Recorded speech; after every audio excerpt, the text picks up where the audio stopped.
lights are going to do to us here. Did you ask? Okay, well, welcome. Glad you could be here, especially this early on a Saturday, and this early on a cold, windy Saturday. Looking at the sign-in sheet out there, we got people from all over the place and people from all different walks of life, from ham radio operators to just people that are interested in weather. So, real quick raise of your hands or show of hands. How many people have never been to any kind of storm spotter training before? Awesome. How many people have, well, I'm not going to ask how many people. I always ask how many people have been to 10 or 20, and there's always somebody who's been to 30 of these. And so, we know that you're out there, and we appreciate everybody being here. This is not going to be your typical storm spotter training session. This is not like the one that you'll see in Woodward on Tuesday night. If we can get these lights coming down here, and hopefully my computer will behave itself. I'm Chris, WA9B, from all over the United States, but most recently from Yukon, Oklahoma for about the last 5 or 6 years. And I've got quite a bit of stuff to go through. We're just going to whip through this whirlwind tour here, as it were. I always start out every talk with thanks to those folks who have provided me with video. I don't shoot all of my own video because I can't be every place at once, but I have a lot of folks out here who have provided me with video. You may recognize your own name up there. Hopefully you provided me with video with permission. Otherwise, I guess I hear from your attorney. I wanted to say, here we go, weather. We have had kind of a real crappy winter here, at least here in Oklahoma and a lot of places in the country. This is some interesting time-lapse video that came from CNN, just kind of showing the effect of the blizzard. But the good news, or the bad news, depending upon how you look at it, is winter is over. And we've already found that out here in Oklahoma this year. We had a tornado which was a lot easier to track with a helicopter than it was down on the ground moving at 50 or 60 miles an hour. But winter is over. Spring is here. And with spring, we have the severe weather that we're all looking for as spotters out there. The common stuff that we always look for are tornadoes, hail, flooding, whether that's springtime flooding or flooding from, flash floods, and wind damage. We also have to consider some of the secondary things that can occur with severe weather that we don't necessarily just associate with severe weather, such as traffic accidents, and we've got wind damage. There's a train derailing up there. Fires from lightning, mudslides, other things that emergency responders are still going to have to go out and may not necessarily even show up at the Weather Service as a weather-related event that comes up there. What makes a good warning? Okay? And just in real simple terms, a good warning is a warning that obviously gets to the people before the event does, and it goes from Mr. Tornado up here down to the spotter, the individuals down here, and it gets there in real time, and hopefully the people who are watching the warning are going to take action. Not everybody does that. So the question here is, what do people do when warnings come out? There. So I think I'll be okay, but just as a precaution, as Jim Cantori called me, this poor Katie, after their tornado position, which is kind of fun. This is the youth new case, and you wouldn't get into it. There's the flag, and there's the pew. Alright, that's cute. I'm a cat lover. But the main thing there was somebody who received the warning, thought about what they were going to do, and took the proper action. Okay, that was a successful warning there because it actually had consequences that resulted in somebody doing the right thing. Not everybody does that. Everybody waits till the last time a lot of times. How are we doing in terms of deaths? It was brought up earlier. Rick made an excellent point that we really don't have any way to measure success. You can look at the Greensburg tornado and say 1,500 lives were saved because of the warning that was put out. Were they? Did 1,500 people do something different that they wouldn't have done? It's hard to say. So the statistics are going to bounce from year to year. They're getting better. Skywarn is certainly a useful thing. We definitely want to try to warn people about weather. But if you have a big tornado going through a trailer park, we may have 300 deaths in 1 year. And we may have another year where there's no deaths. It's kind of hard to say. So statistics can be kind of misleading when we look at them. We do know, and I'm trying to figure out why this video is as dark as it is here. The projector is a little bit darker, and I apologize for that. I may have to kind of putz around with this. But the media is the best way to get the information out to people. That's where most people are getting it right now, is from television. Okay? That's going to change eventually as we get more social media and smartphones and whatever. But obviously there's nothing like somebody chasing around after a tornado to get people all excited. I'm going to continue here and just push a little button and see if I can get the video a little brighter as we go. Maybe I can, maybe I can't. Tornado sirens, okay? They are like technology from World War II, and they are still out there, and everybody still likes to use them for some reason. We had event here a couple of years ago in Norman, which is really hard to see in the lower box here. Again, I apologize for why this video is looking dark, I'm not sure. But a tornado occurred before the warning occurred. And people were shocked. Oh my goodness, how can that happen? And the media, of course, is going to jump on it. Wonder why it took so long for their tornado sirens to sound. The storm hit around 10:30 on Friday night, damaging several homes, as you can see. Some say by the time the sirens went off, though, the twister was already out of town. Okay, the media can be your best friend. They can also be your worst enemy when they don't understand what's going on. We're not always going to have warnings out in advance of the event. Sometimes the first person underneath the tornado is going to be the first person to know it's out there. We're getting better with it with Doppler radar. But understand that warnings are going to vary from person to person and from how people actually are going to actually use them. Now here we have several different examples. We've got a house, we've got business, we've got school, and we've got kind of a factory type of a deal going on down here with a tornado going through. Different people and different classes of folks have different needs and different types of things they need for warnings. A school, for instance, here. Maybe they need to have information as to whether the school buses should be let go home or whether they're going to stay at school. Or maybe the athletic field needs to be evacuated or something going on there. Okay, what other type of things do we have besides schools that are out there? How about recreational areas? If you were here for the conference, you heard about the big flash flooding event that occurred down in Arkansas. But we have a lot of areas, lakes, forests, and places like that where folks are underserved. Maybe no weather radios down there. But they're at really high risk, particularly because of land features down there, such as canyons and stuff that can make flash flooding. Factories. Is a factory going to shut down every time the Weather Service issues a severe thunderstorm warning or even a tornado warning for a county? Can't do that. It's too expensive. So they're going to have different types of needs as well. How about sporting events? What are you going to do on the motor speedway down south in Dallas? What are you going to do at a big ballpark with all these people? You send them home the first time you get a warning in the area? You're going to cancel the Indianapolis 500 because there's a chance of severe thunderstorms? It's a tough call. And here's ScoreGuard. This is what some golf courses and schools are doing. It's a lightning detection system, and if it detects lightning within a certain proximity, it sets off these really obnoxious horns and basically says, okay, folks, the game is over. So regardless of what the golfers are doing, regardless of what the Little League is doing, that's kind of like the umpire saying, it's over, folks. And people have to agree to that if they come under this. But the big thing that we're really seeing here in terms of warnings is, again, that there's a number of different ways, whether you want to call it social media or gadgets or whatever. We've got tornado sirens and weather radios and pocket phones and all that. So it's really getting exciting in terms of the way we're going to be able to get information to people, but not everybody can afford a smartphone. Not everybody's going to be able to have a phone with them where they get a call from their favorite TV meteorologist. The goal right now is for the Weather Service to get that information out in a format that private companies can use, and then hopefully we can get the warning out to more people, and save lives. Doppler radar making a big difference, and of course the phased array radar, which is not deployed widely, it's still experimental, is a great tool because it allows us to take a look at the storms in much better time. We can look at very, very quick volume scans, and things look very, very fluid. Down here on the bottom is your old radar, the new radar. You can see how fluid it is. We can see quickly how storms are developing. But radar is radar. You can't see around the curvature of the Earth. It still has all the limitations that radar's had since the dang thing was invented. The best way to detect tornadoes still, or to confirm them, and again, I don't know what's going on in the video here, but here's people out there celebrating their little tornado detections. Let me look at one thing here real quick, folks. I'm going to pause for just 1 second, if you don't mind, just because for some reason this is dark, and it's bugging the heck out of me on slide 25. And before we go through any more of these slides, I just want to see if there's anything that I'm missing.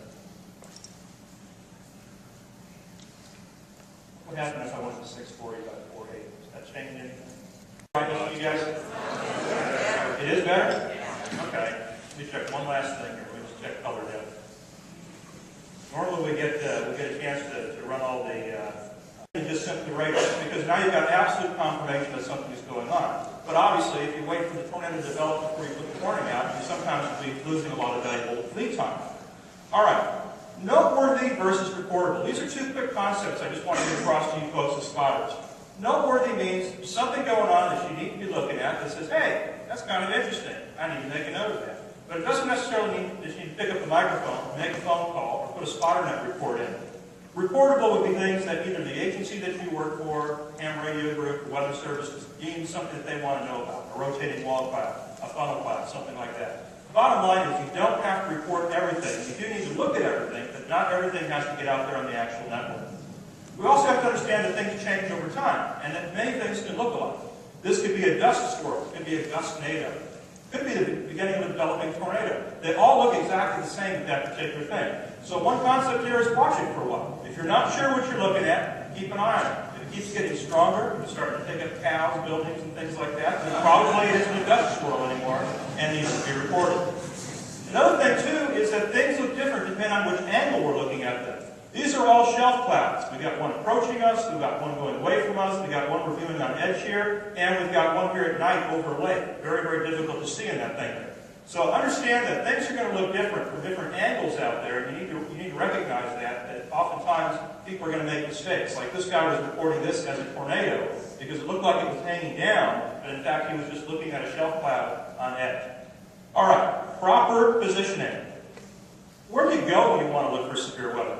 Well, it really depends on where the stuff is going to develop. For a lot of us and stuff, we have a particular spotting location that we've already picked out. We sit there and we just kind of wait to see what happens. In Yukon a couple of years ago where I live, I had the misfortune of having 3 supercells pass over my house, one after the other. That's great when I lived in Illinois and I used to come down to Oklahoma to storm chase because it was somebody else's house that was getting the snot beat out of it, and I could just enjoy the heck out of the storm. It feels different when it's your own property getting hit, so now I've grown up a little bit. But the bottom line is you're going to try to position yourself, whether you're mobile or stationary, to hopefully be as close as you can see and safe as you can see. Now, stationary spotting is probably still the preferred way to do it for most people because driving around is inherently dangerous. You can sit out there, you can watch the storms for a while, you can get familiar with things, but stationary spots have certain limitations. For instance, here's a spot, this was down in Mississippi. It's a really, really good spot in terms of visibility for that particular area. It's not a particularly good spot because the danger is as close as we are to the highway out here. But take a look what happened on one night when we had some storms coming through down there. Here's some streaming video showing this torrential rain. The spotter is located up here. Here we have this massive couplet coming up across it right through there. Okay? So the spot that was great during the day now is kind of dangerous. You're sitting there on a crowded highway with a bunch of traffic that can't see where it's going, as you have at the same time an EF2 or an EF3 tornado coming right over you. You're out there looking for something that you're not necessarily going to be able to see. Okay, so what about mobile spotting? Okay, one thing we have to keep in mind is that if you're in one spot all the time, or if you sit there and wait for a storm that's 40 miles away to get to you, the action may be over by the time it gets to you. So a lot of us chase, or mobile spot, or mobile intercept, or whatever term you want to use. You go east of Oklahoma, like back to Ohio when I lived over there, if you said the word chase in a class like this, they throw you out the door, because they don't want to hear about chasing. But you do have to get close to be able to see what's going on. You can't tell whether this funnel cloud is in contact with the ground, or you can't tell if it's even a funnel cloud if you're 30 or 40 miles away from something like that. But that's not for everybody.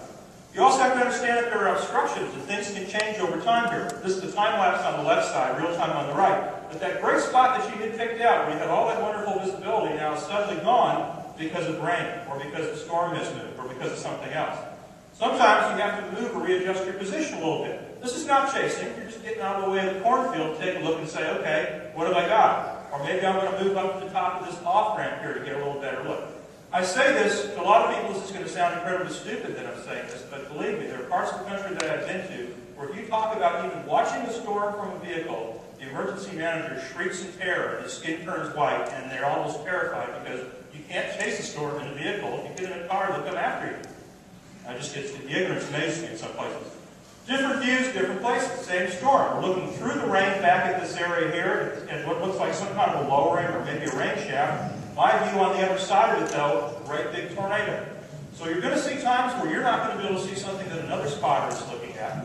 You're going to see times when your report doesn't match at all what somebody else is reporting. I say I have a tornado, you're a mile away, you say there is no tornado. Who's right? We both are. It's just sometimes you can't see everything. All right, on to the topic that seems to get me in so much trouble here. Chasers versus spotters. Let's go back to 1985. Day after day, they work in teams. Among them is a pair of graduate students, Lou Wicker and Lance Rothfuse. Their goal? To track down a tornado and put a portable weather station directly in its path. That's old Toto, you know. They call it totable. It's hardly portable. But since 1985, a couple of significant events in meteorology have occurred that we've all seen, okay? We got Twister up here on the top.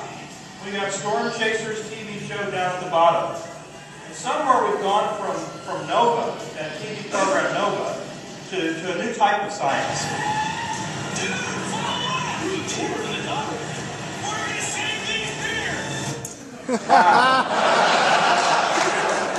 Science has really advanced, you know what I'm saying? I can remember when we used to just do it with radar.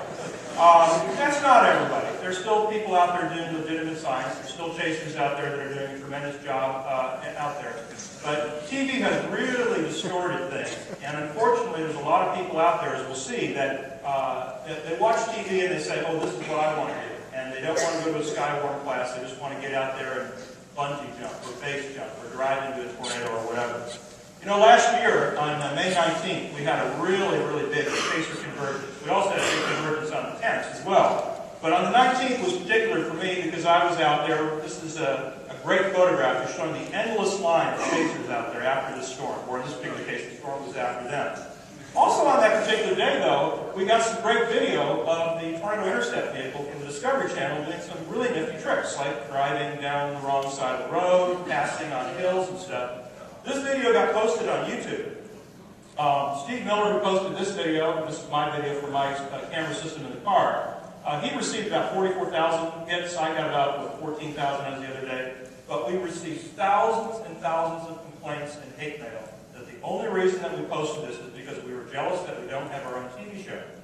That there was nothing wrong with these guys doing what they do because TIV is out there conducting serious scientific research to save lives, and the rest of us had no business being out there. It's laughable, but it's scary, because those folks at home that are watching this show thinking that this is what to do, and this is how you conduct science, and that there's no consequences to it. You can do whatever you want. You're saving lives by driving a 40,000-pound vehicle down the wrong side of the road. You know, this is not going to end well. All right, let's talk a little bit about forecasting. You never know on a given day, just by looking out the window, what's going to happen. There are days when I thought there's no way there's going to be a chase day. It's cloudy, it's drizzly, it's cold out, and later that afternoon it was Tornado City. And there's other days, like when I used to go to Iowa chasing, there'd be a moderate or high risk, particularly dangerous situation, watch would come up, there wouldn't be a single thunderstorm. Okay? You just never know. One thing, a good way to start your day out is by looking at the fretboard at the Storm Prediction Center. The fretboard basically has kind of all your, one-stop shop, all your watches, warnings, connected outlets, mesoscale discussions. So, one of the things that I like to talk about, and I don't work for the company, but I love the product, this is the InSpeed anemometer. Little gauge, sits on the end of 20 feet. By the way, my name is Novi, N-O-V-Y. If you decide to order one of these, I don't get any kickback for it. My goal is to try to get you to use instrumentation, not guess. But if you use the promo code Novi, he said he would take 10% off this. And the good news is maybe you don't have to buy one, because we got 2 of these as door prizes today. But what I really love about it is you put it on your car with the magnets, they come on, they go off. This stays inside where you're nice and warm and dry, and away from the lightning and the rain and all the chiggers and ticks and things that try to get you. Or, you ever been out after a big rainstorm and go storm spotting and the mosquitoes are out? You come back all swollen looking nasty? All right. Another thing I got too, I want to mention the door prizes too, is we got this cool thing. This is a suction cup camera mount that's out there. You may have had a chance to look at it. Again, if you're going to be streaming video and you want to have a nice secure way to keep the camera on the windshield, kind of a cool tool. And this is from our friends at Baker Photo. It's not like we're doing a commercial here, but honestly, I'm trying to get the toys in here. Traffic-related hazards.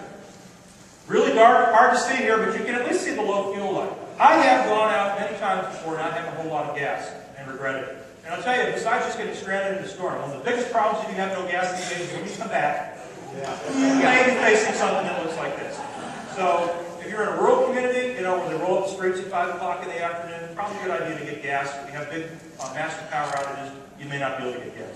Okay, clean windshield. I can't tell you how many people I see with dirty windows, cracked windows, you know, say, well, I'll change my window out next year. Okay, if you can't see the storms, you're not going to be able to report them accurately.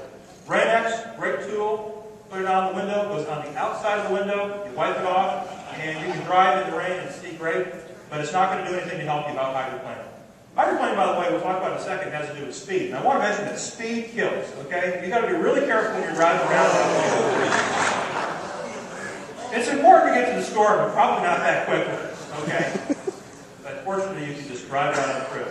But we do see problems that occur out there that are visibility related, whether it's fog, whether it's heavy rain, whether it's nighttime, whatever. This is one of the threats to us as spotters and chasers out there, because if you can't see where you're going, you're not going to be able to see what's in the road. You're not going to be able to see if the road is even still there in many cases.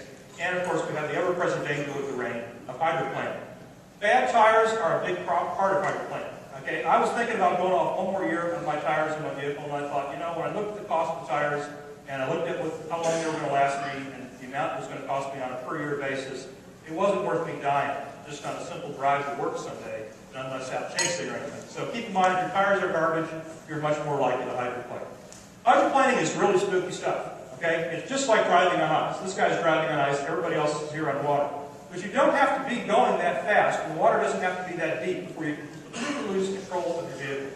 And I would say the majority of the water-related accidents that occur, where there's fatalities, involve hydroplaning and the vehicle crossing the center line in oncoming traffic where you have a head-on. Okay, it's something that's extremely dangerous. Okay, a quick word on GPSs and navigation. If you're spotting from the same location all the time, you probably don't need to have a navigation system. If you're out chasing unfamiliar territory, it's really good to know where you're at, because you can't make an accurate report. And also, if you're using the spotter network, it's good to have the GPS in it. But you can't completely trust the GPS all the time. Some bad things can happen. You know, these are the same people that say, well, there wasn't a sticker on the lawnmower that said I shouldn't stick my tongue in the blade. I'm going to sue. All right, there are idiots out there. But understand that there are situations, too, where the street atlas is going to say, hey, you're on this nice paved road, let's get east, let's get east, let's get east.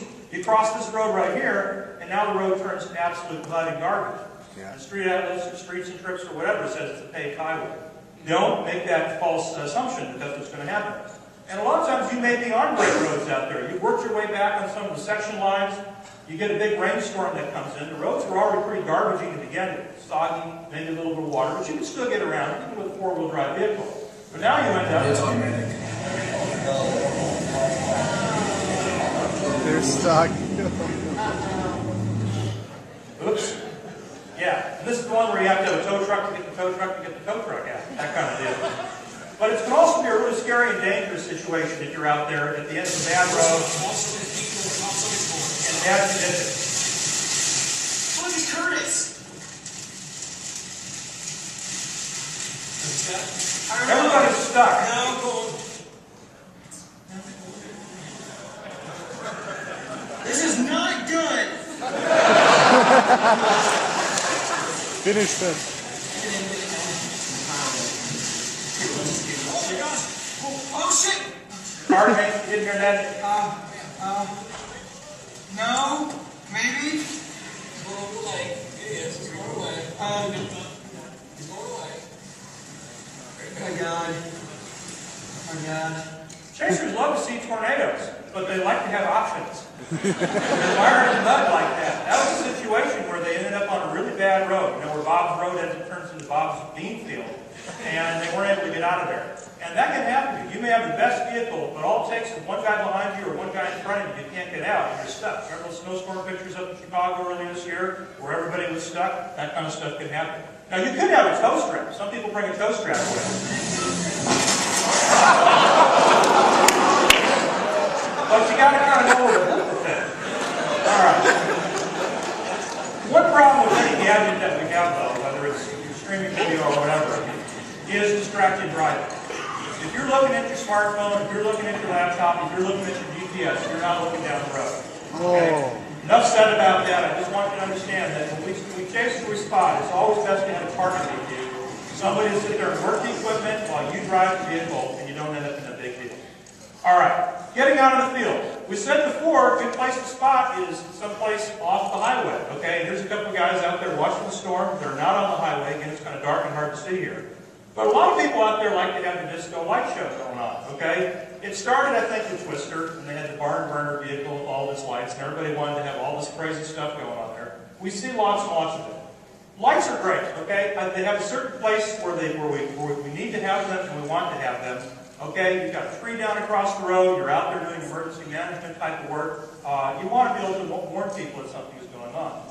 But the thing is that lights are getting brighter and brighter these days. Two companies, Phoenix and Wheeling, both have some LEDs that they sent me to play with. You say LEDs, okay, they're not really particularly bright. All right, now that you're all blind, and understand that most companies don't make dimmers for these things. The new highway patrol sound-off devices that they've got on there, people don't want dimmers because they're all convinced brighter is better. Well, you'll find out that oftentimes brighter means worse things can happen. You can attract drivers into your vehicle. Elderly people can't see past you in the rain. Okay? A lot of problems can occur because of lights. So if you're parked out there on the highway thinking you're making things safer by having this disco light show going, you may in fact be making things much worse for yourself. Okay? Here's a vehicle out there, all kinds of crazy stuff going. Really hard to see past it. But this is what it would be like spotting storms if you didn't have any lights on. Now, in the back of this one, my vehicle, by the way, we've got reflectorized stripes on the back. Okay? Reflectorized stripe, really neat. You can either get it by making it yourself, like I originally did, by putting together little pieces of reflex light, or this company here in Oklahoma went and made me up this sample here. This is kind of just a photo showing the reflex light versus the one that they printed off. Pretty comparable brightness on there. The bottom line is that you can be seen, you're nice and visible, but you're not a disco show attracting people to you. Now, I also like to have lights on vehicles. I do emergency management work and stuff. And LED lights are becoming the big new thing now. So are HID lights. You see a lot of people now, these pickup trucks buying these HID conversion kits, 55 watts. Super bright. My lights are so cool, man. And I got truck nuts on the back there too, man. I'm awesome. Okay? But when you have these super bright lights, you may be able to see just great under certain circumstances, but you're blinding other people. And in fog and in rain and in snow, if you don't have the ability to dim those lights, you're doing your own self a disservice because you're not going to be able to see. Another problem that we have out there is things like darkness. If you're working the scene as an emergency responder or as a spotter alongside the highway, with all these lights going on out there, people are not going to be able to see you. Now, one thing you can do is bring yourself a traffic cone if you're one of these traffic guys like me. I love these lights. This one has no batteries in it. If you're a ham guy and you want to see it, it's the coolest thing. It runs entirely on capacitors. Dimmable, strobe lights, it'll come up with it. Anyway, charges full capacity in 90 seconds. Never needs batteries. But, again, not everybody's breaking traffic, not everybody wants to have an expensive flashlight. Gear like this, okay? Nice green gear. If you're a professional, emergency manager, if you are a TV reporter, if you are a street pothole filler, you're supposed to be wearing the ANSI specification gear out there because it's dangerous. But just because you're wearing gear, you're bright, and everybody can see it. Here's a motorcycle cop saying there's an accident occurring. Ooh. Okay, that is not a good flying day. All right. Radar technology has really helped us do some crazy things. Okay, we can get up a lot closer to the storms now. We feel more confident in what we're doing in the vehicle because we have radar. We can get a lot closer. But we are in a tornado.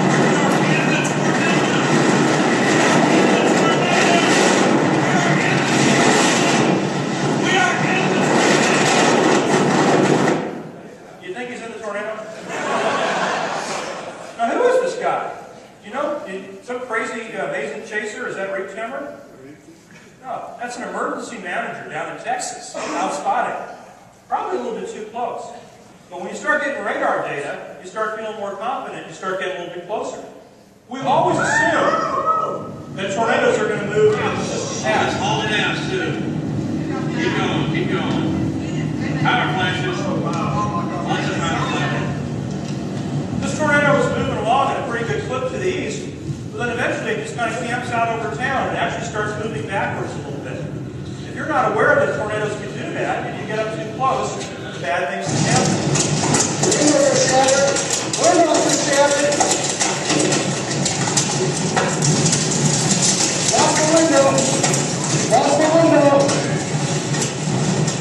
That's Andy Gabriel said this is a professional favorite oncologist. Oh, hit that! Oh, no! And No. This has nothing to do with storms, but it has to do with getting up close and thinking that you've got the situation under control.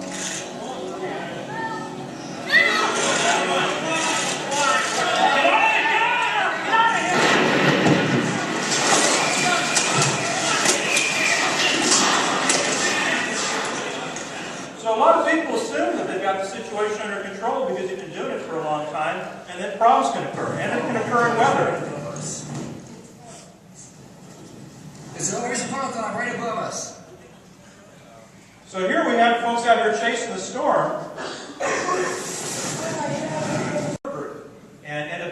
little bloody situation there. This is back on May 10th here in Oklahoma. But it was a good example of people getting really, really close, thinking they had things under control, and it turned out that they didn't have things under control. Understand that tornadoes and vehicles don't mix very well. Okay, we've got several examples here where you see cars kind of flying through the air. It's really amazing the amount of power that they have. And even the weak spin-ups have the ability to knock you off the highway and certainly kill you. We've all seen pictures a lot of times like this of aftermath of tornadoes and car damage and stuff like that. And again, I get worried because the Discovery Channel show, not to knock on them too much, but they're really giving people the false sense of security that you can come right up to a tornado and just taste it, you know? That they really can't hurt you as long as you show us who's boss. Okay? And sooner or later, someone's going to get hurt. We've already had people hurt. We had a patrol officer killed in the Greensburg tornado. Well, it was a series of tornadoes that occurred. And we also had a firefighter in southwest Missouri who was killed by a tornado. That's Tyler Casey back in 2008. By a big tornado that was rain wrapped at that time when he came over his location. We also have, and again, part of my graphics are off the screen in this note here, the quasi-linear convective system.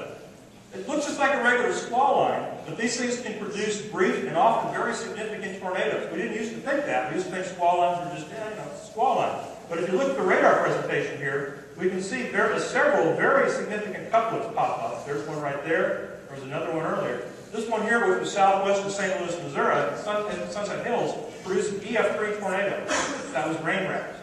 Okay? So you may be out there just expecting regular severe thunderstorms, and no big deal. If you didn't have that radar data, or if you weren't careful, something could pop up very quickly and nail you. You never know what's happening. Some situations are very obvious, okay, that there's something going on here. Rotating wall cloud, developing funnel cloud, tornado. This is near El Reno, Oklahoma. Okay, but not all situations are going to be obvious to you. Okay, we can show you 1,000,001 slides and stuff, but they're not always going to be that way. Look at this situation here. This is the same storm about 15 minutes apart. We've got this kind of bowl-shaped cone coming down here. This is probably the wall cloud up above here. We've got this low rise. Is it a funnel cloud? Is there two funnel clouds? Are they just dangly things? Is this debris? What's going on here? The thing is that a tornado is going to make itself visible based on its strength, based on what it's passing over, based on the amount of moisture, and your visibility, what you can actually see. Sometimes it's making contact with the ground, but you may not be able to see it from this particular location right here. So understand that things are going to look different at different times when you're out there. Also, we're not always going to see a wall cloud. Here's a couple situations. This one here is near Protection, Kansas a couple years ago when I'm facing up here, and I was noticing the sky has got pretty good rotation, and here comes the first little funnel cloud. Here, I don't see any wall cloud because I'm so close to the storm, I can't see any features. But this is real-time rotation overhead. And I was sitting there camped out, just hoping a tornado would form right overhead because it was going to be a spectacular video. But it turned out nothing happened. I was kind of disappointed. Later that day, it did go ahead and tornado. How about here? Big rotating mass overhead. Notice this guy is stopped. He's not getting under it. And the guy who's shooting the video, he's not getting under it. And for pretty good reason. So again, when you see stuff like this, or if you're outside and you're looking at stuff like this, you're looking at rotation overhead. You know, how many people actually get out and look up over their car sometimes? You're always just looking out the window. It's time to be thinking about getting out of there. And again, if you have radar on the vehicle that says you've got something significant coming your way, that can certainly help. Okay, my acronym, convective remnants and precipitation, just a little bit about lookalikes and things that can mess people up. Optical illusions and previous experience can really mess people up. This is not a little lady and a big guy. She's standing 30 feet behind him, but it's forced perspective. We're seeing something the way the photographer wants to see it. This deal up here, that was on the news. Remember the missile launch that occurred off in California and everybody's freaking out? There's no way that could be an airplane. That had to be a missile. The government's covering up. They were looking at a contrail, condensation trail. We see them every day. But because of the angle of it and their prior expectations, they interpreted it wrong. Base and base, okay? I say there's a base there. There's one, there's one. No, it's a base. Same thing happened up here. They said, no, that's got to be a missile. It's going straight up. The same kind of stuff can mess you up in weather conditions, and it can mess you up under poor visibility when you're at a distance or when you're trying to guess at what's going on. Here we have two tornadoes occurring right here. Both are under pretty low contrast. Actually, they're pretty good on this screen now, thanks to this. Here I kind of boosted the contrast and also sped it up. But there's going to be times that we miss things. There's going to be times that we misidentify things. Now, a couple of years ago, I started playing around with shortwave infrared technology. This little camera is only $45,000. You can get one if needed. But look at the difference between what I'm seeing in the visible spectrum versus what I'm seeing in the shortwave spectrum. Pretty cool, but not for everybody. But another problem that we see really common happen with spotters is misidentification of features based on the angle you're looking at. This was being reported as a big wall cloud. But in fact, we're looking edge-on a shelf cloud that's coming down. The angle that you look at something and your own prior expectation, especially if somebody's been on the radio chattering about something, can oftentimes make you misreport something. Sure looks like something. And sometimes wall clouds look a little bit like shelf clouds, or shelf clouds look like wall clouds. It's really tough to tell what's going on there sometimes. How about these guys? They look like tornadoes, okay? But in fact, all we have here is basically what some people will call scud bombs. You basically just have rising condensation that occurs, but from a distance, and at a quick, you don't sit there and watch it, at a quick look, you're going to say, oh my God, I've got a tornado. But we find out that in nature, a lot of times things will organize themselves into columns as air rises. It's just natural. Here we have a firenado. Here we have smoke coming off of a marsh back there. Lots of geese flying around. That's got to really stink back there with all the geese. But things will sometimes organize that way, even though there's no tornadic circulation occurring. Now, this is a really tough one. This one's up in Minnesota. We're looking at several different views.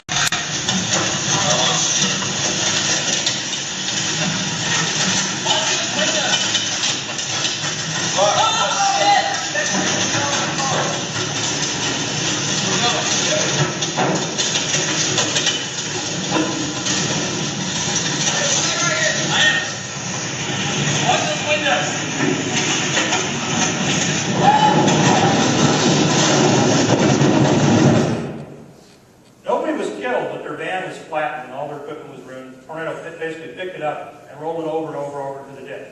And did you see all that great spectacular video, the detail of the tornado, the string? No, you couldn't see a thing because it's rain wrapped. And that gets a lot of people. So hopefully as chasers and as spotters, we're aware of the situation.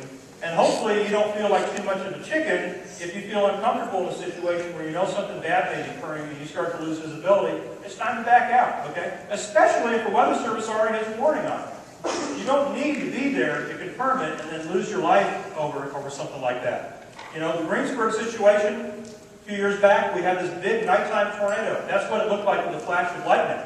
But to the police officer who was up here watching the storm, he was looking at it through all the rain. So he never was able to see that tornado that came and crunched his car and, killed him, hopefully killed the guy. So keep that in mind. Nighttime is particularly bad for us, okay? If you live in Oklahoma City proper, it's great because you got a lot of city lights, you can see what's going on. But in this particular case here, you only get to see the sky for just a real brief period of time, and then it's gone. You have to kind of guess. Now, some people have been using little night scopes. Like here's a guy out watching for tornadoes. He's trying to hold a night scope in front of his camera.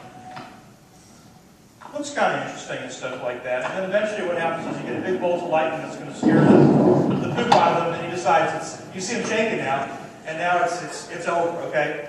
One cool toy that I've been looking at, I call it a toy because I'm just kind of experimenting, is these new digital night scopes. They're not like a traditional night scope. They use a charged couple device, super high intensity, and I'm going to be playing with one this year here. They're under $1,000 or under $500, so emergency management people and cops can get them pretty cheap. But they have live streaming video that comes out of there that you can hook up to something. And this particular model also has a built-in recorder, unlike a night scope. So there's the stars. There's me using a little infrared illuminator. I don't recommend that people go run out and spend $1,000 necessarily to go buy a night scope or something. But if you are into nighttime photography of tornadoes, or if you're somebody that just wants to be able to see what they look like in real time, not strobe video, this kind of device like that would be to look at. I've got one in my car. If somebody afterwards wants to look at it, we can go see how well it works outside in the bright sunlight. Probably looks pretty good. Andy Gabrielson shot this footage. It's really tough, and if it doesn't show up here well, I'm going to skip it in a second. But this is a sequence of lightning strikes during a tornado event, which is really interesting and shows the difficulty that we have at night watching for stuff. And my only suggestion that I have for nighttime spotting is continuity. Did you see something in the flash before? Okay. The next time you have a flash, is it still roughly in the same place or has it moved a little bit? Does it still look like a tornado? Does it look like a phone call? Does it still look like a phone call? You're probably looking at a phone call. But the point is that you're going to need to watch it over a period of time because it's going to be difficult to see it over a period of time. How about power flashes? Let's watch down here near where the horizon is, down where the lights are. Oop, there's a little flash. And another flash. What can cause power flashes? High winds, tornadoes, raccoons that crawl up into power lines, drunk drivers. A lot of different things can. Now, obviously, you got to use some common sense. If there's a big line of storms coming and you're seeing flashes, it's probably the storm doing it. But is it a tornado, or is it just high winds? In this particular case here, we have what looks like a wall cloud. Maybe that's a tornado occurring. It turned out it was just straight line winds in this particular video. I'm told by the guy who shot this. But it's a clue, just as rotation is a clue, just as a pointy thing is a clue.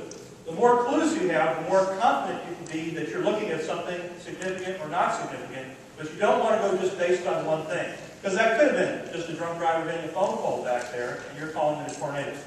Okay, how about hail?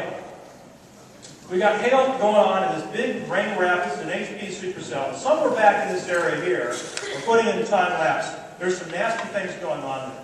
And hail is one of those things that we all don't like to see it, but we all have experienced it.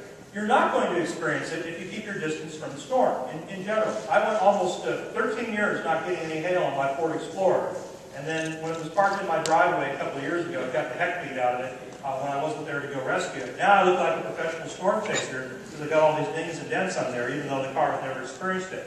When this hail is big,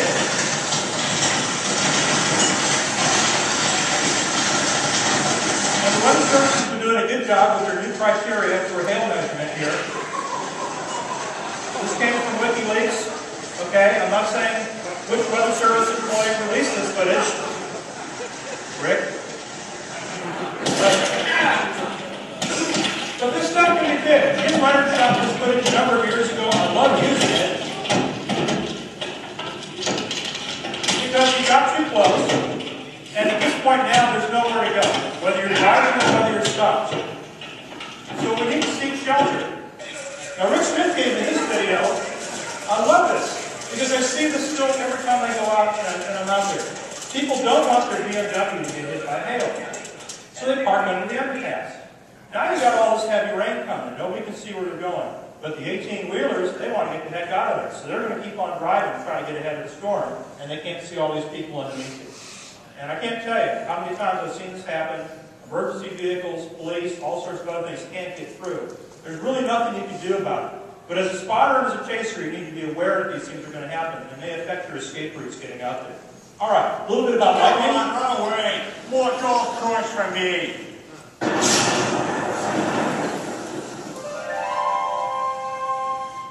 No mulligans when it comes to lightning, unfortunately. But lightning is something that we all have to keep in mind. We don't generally think about it because it only gets one or two people at a time. I love the shake in the camera and the excitement. Hey, we almost got fried. That was awesome. We had a TV station that I worked for here. We had a reporter a couple of years ago. She was out covering the story. Now, this could be a commercial for VO5 hairspray. Maybe she needed that. Well, it is. I don't think we're supposed to be standing out here. Now, fortunately for her, she's actually retired from the TV business, so she's probably not likely to get it. But, you know, this kind of stuff out there is something that you as a spotter or as a chaser might not even be thinking about. You're out there taking pictures, you're making reports, you're standing here, whatever. You don't even realize this is going on. I see a few people in the audience out there that probably don't even have a hair problem anymore, that they have to worry about it standing up. Okay? But it happens. Okay, let me show you one quick TV video. I saw the storm way north. Started drizzling, so I started walking home. And the last thing I remember is waking up in the hospital. He opened his eyes to see this. Second-degree burns covering much of his body. The shorts he was wearing charred. His face black, blue, and bloody. The startling aftermath of being hit by lightning. Okay, that's pretty gross. Disgusting, whatever you want to say. But I want you to understand that lightning kills people. It's kind of funny and you get these close calls and whatever, but it's something we need to keep in mind. So as a spotter, you want to be inside the vehicle if at all possible when the lightning starts getting anywhere close. You don't want to be like me, leaning up against your car like this, or standing out there with a big metal tripod, taking pictures, saying, come and get me. Okay, as far as I know, and I may be wrong, but I don't think any spotters or chasers have ever been struck by lightning yet. But why do you want to be the first one? So that you can appear in my talk? Probably not. All right, situational awareness. A couple more things here as we start to wrap it up. Electricity. bad stuff, okay? Power lines can come down. We have all sorts of things. Certainly this is reportable. You can see this kind of stuff that needs to be reported. Is this line energized? Probably is. But not all lines are going to be easy to spot. How about here?